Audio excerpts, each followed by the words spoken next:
కాకినాడ జిల్లా పిఠాపురం అనగానే టక్కున గుర్తొచ్చేది పవన్ కళ్యాణ్ తాలూకా అంటారు. ఈ పవన్ కళ్యాణ్ ఇలాకాలో ఒక మంచి ఆలయం ఉంది. పాదగాయ కుక్కుటేశ్వర స్వామివారి ఆలయం. పురోహితిగా వారు 10వ శక్తిపీఠం కొలువుదీరిన క్షేత్రం. ఇక్కడ ప్రతి సంవత్సరం భాద్రపద మాసంలో పౌర్ణమి తర్వాత వచ్చే పాడ్యమి మొదలు అమావాస్య వరకు మహాలయ పక్షాలు నిర్వహిస్తారు. మహాలయ పక్షాలు అంటే పితృదేవతలకు కర్మకాండలు, పిండ ప్రదానాలు చేయడం, తర్పణాలు వదలడం.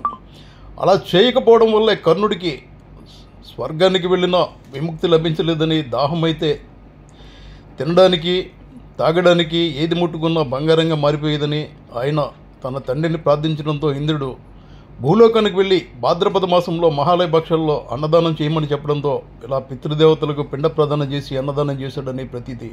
అందుకే పైన మనం చూస్తున్నాం, పాదగాయ క్షేత్రంలో పెద్ద ఎత్తున కర్మకాండలు చేస్తున్నారు.